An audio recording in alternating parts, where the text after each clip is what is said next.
ನಮಸ್ಕಾರ ಎಲ್ರಿಗೂ. ನನ್ನ ಖುಷಿ ವಿಚಾರಗಳನ್ನು ಹಂಚಿಕೊಳ್ಳುವ ಈ ಚಾನಲ್ಗೆ ನಿಮ್ಮೆಲ್ರಿಗೂ ಸ್ವಾಗತ. ಕಳೆದ ವಾರದ ನನ್ನ ಕತೆ ಇದು.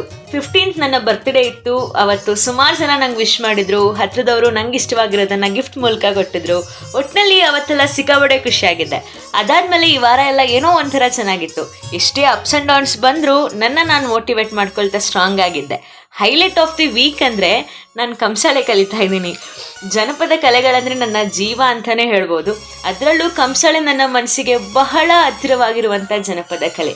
ಯಾಕಂದರೆ ಮಾದಪ್ಪನಿಗೂ ಸಹ ಕಂಸಾಳೆ ನೃತ್ಯ ಅಂದರೆ ಬಹಳ ಇಷ್ಟ. ಇದಿಷ್ಟು ಈ ವಾರದ ಕತೆ, ನನ್ನ ಖುಷಿಯ ವಿಚಾರ. ಇದೇ ರೀತಿ ಇನ್ಮೇಲೆ ಆದಷ್ಟು ವಾರದ ಕತೆಗಳು ಅನ್ನೋ ಒಂದಷ್ಟು ವಿಡಿಯೋಸ್ ಅಪ್ಲೋಡ್ ಮಾಡೋಕ್ಕೆ ಪ್ರಯತ್ನ ಮಾಡ್ತೀನಿ. ಅಫ್ಕೋರ್ಸ್ ಅದರಲ್ಲಿ ಏನಾದರೂ ಖುಷಿ ವಿಷಯ ಇದ್ದೇ ಇರುತ್ತೆ. ಧನ್ಯವಾದಗಳೊಂದಿಗೆ ಪ್ರೀತಿ, ನಂಬಿಕೆ ಮತ್ತು ವಿಶ್ವಾಸದಿಂದ ಭೂಮಿಕಾ ಕನ್ನಡ ರಾಖಿ. ಮುಂದಿನ ವಾರ ಸಿಗೋಣ. ಅಲ್ಲಿವರೆಗೂ ನೀವೆಲ್ಲರೂ ಜೋಪಾನ.